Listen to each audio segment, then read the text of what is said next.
Então vamos lá para a nossa devocional. Salmo 51, 10. Cria em mim, ó Deus, um coração puro e renova dentro de mim um espírito inabalável.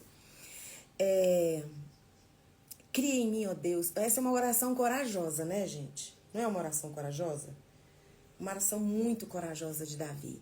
Ele pede para Deus ser construído, o coração dele ser construído, ser criado, para ser puro, para Deus renovar dentro dele o espírito e tornar o espírito dele inabalável. E Davi pediu para a pessoa certa, porque Deus é o único que sonda os corações. Deus é o único que conhece e sabe exatamente onde deve nos tocar para renovar o nosso espírito, para que a gente não seja abalado, para que nós não sejamos fragilizados pelas circunstâncias da vida. Mas Davi, ele pediu a Deus aqui para que Deus criasse nele um coração puro e renovasse dentro dele o espírito. Ele estava se colocando numa posição pronta para qualquer mudança, disponível para mudar de entendimento, mudar de direção, mudar de rota. E Jeremias 17:10 fala: eu, Senhor, examino o coração e sondo as intenções do coração. Quantas vezes a gente fala assim, eu não tive essa intenção. Eu prometo para você que no meu coração eu estava pensando diferente. Eu falei aquilo, não foi para te magoar. Não foi esse o resultado que eu queria. Às vezes, quando a gente vai conversar com alguém que nos feriu, que nos machucou, que a gente vai falar, olha, aquela vez, desse jeito, a pessoa vai virar e falar, nossa, nem estava lembrando. Nem lembrei que eu falei isso para você. Por que que esse comentário de volta vem? E você, durante todos esses anos, ficou ali sofrendo por causa de um comentário que a pessoa que falou não lembra. Porque tem um ditado em Goiás que fala assim, quem bate, esquece. Quem apanha, não esquece. Porque às vezes quem bate nem percebeu que bateu. E a intenção do coração da pessoa era outro resultado. Não era você ficar anos e anos com raiva, anos e anos magoado, anos e anos machucado. E por isso que às vezes a gente se ofende mais ainda quando a gente vai falar com a pessoa que ela errou, que ela falhou, e ela vira e fala, mas não foi isso, não era essa a minha intenção. Essa resposta, não era essa a minha intenção, parece que machuca ainda mais a ferida que a pessoa abriu dentro da gente. Mas se você trouxer para a sua realidade, para os seus erros, para os seus equívocos, se alguém chegar para você com uma lista de erros seu, você vai olhar e vai ter falado a mesma coisa. Você vai falar assim, mas gente, eu disse isso, mas eu não quis dizer isso. Eu fiz isso, mas a minha intenção não era essa. Mas Deus é que julga, que examina o nosso coração. Tem um ditado popular que diz assim, de boa intenção o inferno está cheio. Ou seja, nem sempre as boas intenções, os resultados são positivos. Nem sempre a intenção do seu coração falando uma coisa, pensando em dizer, a intenção sendo boa, é uma forma positiva, alcança resultados positivos. Muitas vezes, com a melhor das intenções, você pode ferir uma pessoa pro resto da vida dela. Você pode trazer um rombo para a história dela, sem intenção. E Davi estava dizendo, eu não tenho compromisso com o erro, eu não tenho compromisso com o que está errado, eu quero fazer o que está certo. Então, mesmo que o meu coração, que a minha intenção seja boa, mas se o resultado dessa minha intenção for ferir alguém, for tomar uma decisão errada, for tomar um caminho errado, Davi estava dizendo, examina o meu coração, o Senhor conhece a intenção do meu coração, o Senhor sabe que eu quero acertar, o Senhor sabe que eu não tenho compromisso com o erro, eu tenho um compromisso com o Senhor, então me guia. Só que é uma oração corajosa porque quando você pede a Deus para criar em você um coração novo, Deus vai fazer você mudar os seus hábitos. Mudar, muitas vezes, coisas que estão arraigadas, que estão enraizadas dentro de nós. Muitas vezes nós temos dentro de nós uma raiz de cultura, uma raiz cultural. Porque nós já aprendemos isso, já passou de geração em geração na nossa família, ou na nossa igreja, já tem esse costume, já teve esse costume muito. E aí a gente acha que tem que manter aquilo daquele jeito, daquela forma. E muitas vezes aquilo funcionou numa época, funcionou em um tempo. Mas hoje tem uma estratégia nova, tem uma visão nova, tem um caminho novo. As misericórdias do Senhor, elas se renovam todos os dias, porque tem caminho e decisão nova para nós tomarmos todos os dias. Mas nós ficamos ali amarrados a hábitos e a tradições e a conceitos que funcionaram há um tempo, mas hoje não. A lei, Jesus veio, não veio abolir a lei, veio cumprir a lei. Mas a lei durante muitos anos foi cumprida de uma forma que funcionou. Funcionou um tempo em que Jesus ainda não tinha vindo como sacrifício, como pão vivo vindo do céu, para restaurar a alma humana, para fazer a ligação entre o homem e Deus. E com a vinda de Jesus, o Cristo de Nazaré, ele nos conectou e agora a lei tem uma nova interpretação. Mas não uma interpretação minha, uma interpretação sua, porque cada um interpreta do jeito que quer. E muitas vezes nós olhamos para a palavra de Deus e interpretando de acordo com as nossas vontades, de acordo com os nossos hábitos, nós não queremos mudar. Nós não queremos novidade, nós não queremos abrir a nossa visão para o que Deus tem para nós. E Deus tem sempre coisas novas, estratégia nova, um caminho novo. Eu vou dar só um exemplo para você. Hoje em dia a gente vai conversar, às vezes, com pessoas da nossa comunidade de fé e tem gente que fala assim, tá muito difícil. Não dá para falar de Jesus nas escolas, nas faculdades, não dá para falar de Jesus no meu trabalho. No meu emprego, eu não posso dizer que eu sou crente. E aí, muitas pessoas têm achado muito difícil viver hoje nesse tempo, onde nós não podemos falar de Jesus abertamente. Aí você fala, não, nós vivemos num país livre, você está nessa live falando de Jesus. Mas nós temos muito empecilho, sim. Tem muitos profissionais que não podem declarar sua fé em Cristo. Tem pessoas que acham muito difícil, que nós estamos vivendo um tempo muito difícil. E eu olho para esse tempo, claro, é difícil, mas eu vejo um tempo estratégico, onde nós não vamos viver um tempo de ficar falando, mas de ser, de ficar sendo.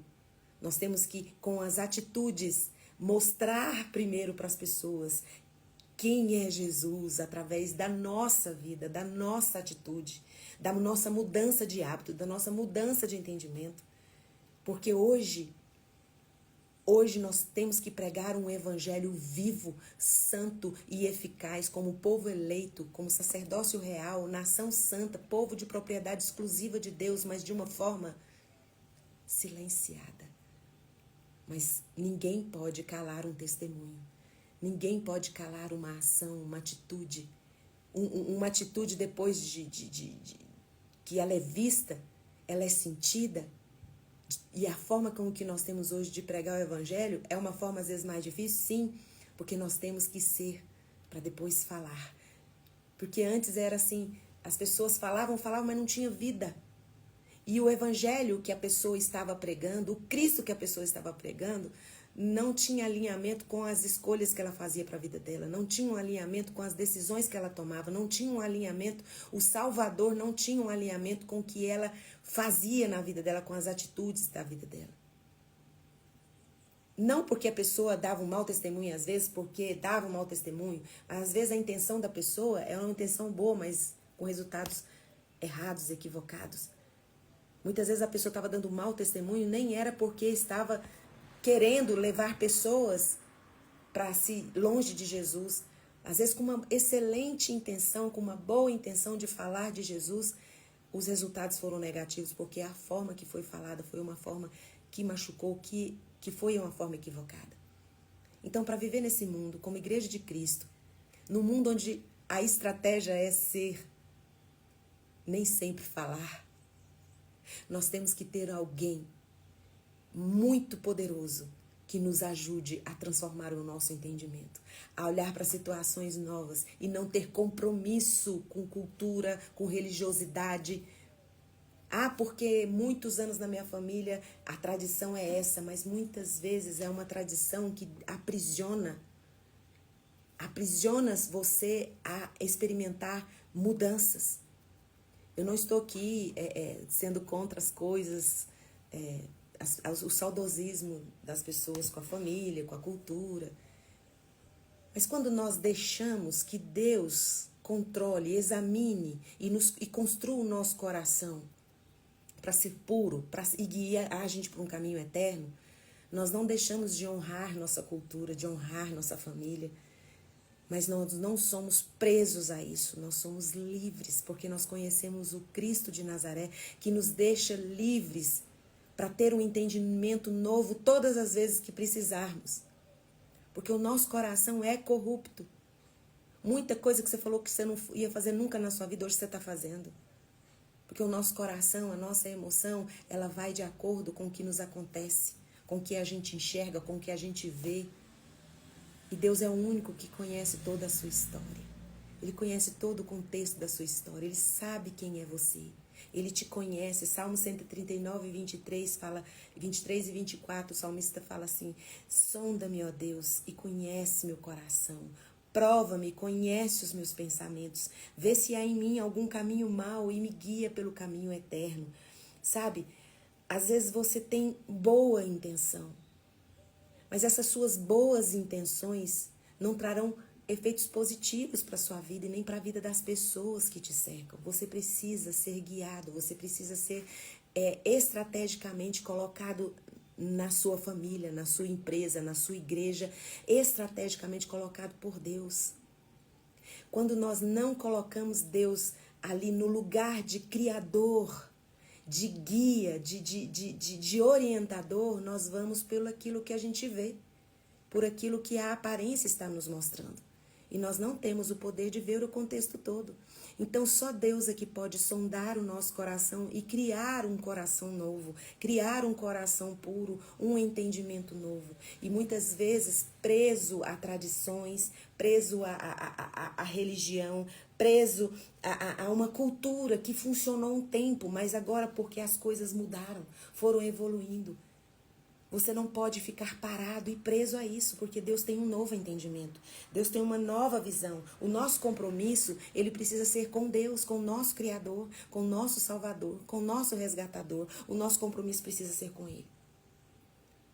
Muitas vezes, Deus vai orientar você a mudar os seus hábitos, a mudar as suas escolhas.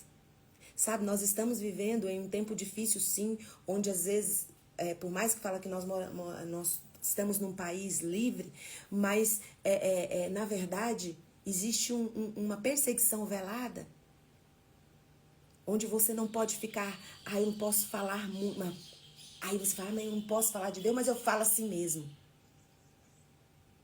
Sonda-me, ó Deus, sonda-me, é isso que você tem que fazer. É isso que eu tenho que fazer. Sonda-me, ó Deus, conhece meu coração. O Senhor sabe a minha intenção, que é de levar o máximo de pessoas até aos pés da cruz. Mas esse tempo onde às vezes, a maioria das vezes nós não podemos falar, é estratégia de Deus, porque nós temos que ser.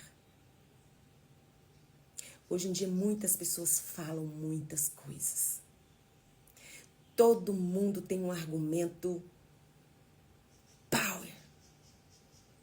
Todo mundo, a maioria das pessoas são maravilhosos nos argumentos e os debates hoje não são para conversar ideias. Os debates hoje que a gente vê são para ver quem é que tem mais sabedoria para humilhar o outro.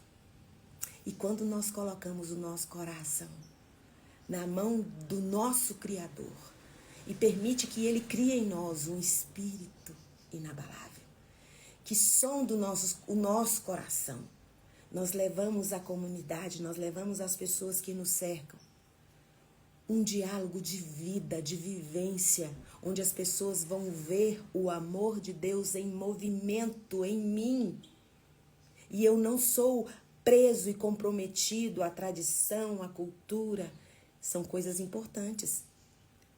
E que elas ficarão no lugar correto quando você colocar Deus no lugar que Ele deve ficar. Não ter medo do novo que Deus está trazendo para você. E o novo que Deus traz para você, Ele não faz você desprezar culturas, desprezar tradição familiar, mas faz você ter um novo entendimento, ter nova estratégia. Às vezes, a família tem aquela tradição de comida de massa, uma comida